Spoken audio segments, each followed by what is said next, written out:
द्रौपदी और श्री कृष्ण के बीच के इस पवित्र और अनोखे संबंध की कथा महाभारत के प्रसंगों में अद्वितीय स्थान रखती है। यह घटना भारतीय सांस्कृतिक में मित्रता, भक्ति और त्याग का प्रतीक मानी जाती है। इसे विस्तार पूर्वक समझने के लिए कथा और उसके परिणामों को अलग अलग चरणों में विश्लेषित किया जा सकता है। कृष्ण और द्रौपदी का संबंध। द्रौपदी और श्री कृष्ण का संबंध भाई बहन जैसा था, जो प्रेम और विश्वास पर आधारित था। यद्यपि वे खून के रिश्ते से भाई बहन नहीं थे, लेकिन उनके संबंध की गहराई इससे कहीं अधिक थी। द्रौपदी श्री कृष्ण को अपना प्रिय मित्र और भाई मानती थी और कृष्ण उसे अपनी बहन के रूप में। उनके बीच का यह रिश्ता उस समय के समाज में मौजूद पारंपरिक संबंधों से परे था और आपसी विश्वास व निस्वार्थता पर आधारित था। घटना: साड़ी का फटना और श्री कृष्ण के घाव पर बांधना। महाभारत के अनुसार एक दिन श्री कृष्ण अपने दिव्य शस्त्रों के अभ्यास के दौरान घायल हो गए। उनकी उंगली से खून बह रहा था। यह देखकर वहां मौजूदा सभी लोग चिंतित हो गए, लेकिन किसी ने तुरंत कोई उपाय नहीं किया। द्रौपदी, जो वहां उपस्थित थी, बिना किसी देरी के अपने साड़ी का किनारा फाड़कर श्री कृष्ण की उंगली पर बांध देती है, ताकि उनका खून बहना बंद हो जाए। यह कार्य न केवल उनकी सहज मानवता को दर्शाता है, बल्कि उनके त्याग और स्नेह को भी दर्शाता है। श्री कृष्ण इस छोटे से कार्य से अत्यंत प्रभावित हुए। उन्होंने द्रौपदी को वचन दिया, जब भी तुम किसी संकट में होगी, मैं तुम्हारी सहायता अवश्य करूंगा। द्रौपदी की लाज बचाने की घटना। यह वचन तब सार्थक हुआ जब महाभारत के सभा भवन में कौरवों ने द्रौपदी का अपमान करने का प्रयास किया। उत्कीरा में पांडवों ने द्रौपदी को भी दांव पर लगा दिया और हार गए।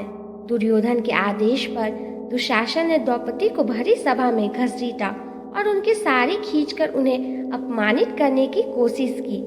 यह द्रौपदी के लिए अत्यंत अपमानजनक स्थिति थी। द्रौपदी ने सभी पांडवों, भीष्म पितामह, द्रोणाचार्य और सभा में उपस्थित अन्य महान लोगों से सहायता की गुहार लगाई, लेकिन कोई भी उनकी मदद के लिए आगे नहीं आया। अंततः उन्होंने भगवान श्री कृष्ण को पुकारा, हे गोविंद, हे मधुसूदन, मेरी लाज बचाओ। श्री कृष्ण ने अपने वचन को निभाते हुए उनकी साड़ी को इतना लंबा कर दिया कि दुशासन लाख कोशिश के बावजूद उसे खींच नहीं सका। अंततः दुशासन थक कर हार मान गया और द्रौपदी की लाज बच गई। कृष्ण द्वारा वचन का निर्वाह। इस घटना से स्पष्ट होता है कि श्री कृष्ण ने द्रौपदी को दिया हुआ वचन पूरी तरह से निभाया। उनके द्वारा द्रौपदी की सहायता सिर्फ उनकी साड़ी का फटना और उंगली पर पट्टी बांधने के बदले नहीं था, बल्कि यह उनके दिव्य कृपा और निस्वार्थ प्रेम का प्रतीक था।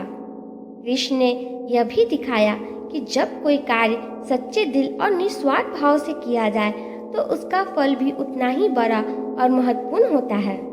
द्रौपदी का एक छोटा सा त्याग उनके लिए जीवन भर का सुरक्षा कवच बन गया।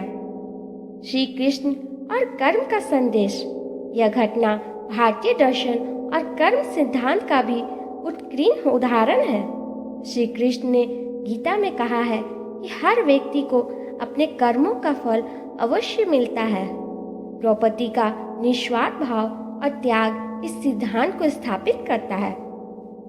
कृष्ण और द्रौपदी की यह कथा हमें यह सिखाती है कि किसी के प्रति सच्चा प्रेम और त्याग कभी व्यर्थ नहीं जाता। श्री कृष्ण और द्रौपदी का यह प्रसंग भारतीय साहित्य और सांस्कृतिक में भक्ति, त्याग और दैवीय सहायता का प्रतीक बन गया। द्रौपदी का साड़ी फाड़कर कृष्ण की सहायता करना न केवल उनके स्नेह को दर्शाता है, बल्कि यह भी बताता है कि कोई भी व्यक्ति जब संकट में होता है तो सच्चे मित्र या ईश्वर ही उसके काम आते हैं। श्री कृष्ण ने इस छोटे से उपकार को अपने दिव्य प्रेम और शक्ति से चुकाया और यह सिखाया कि मानवता और भक्ति के मार्ग पर चलने वालों को हमेशा ईश्वर का आशीर्वाद मिलता है।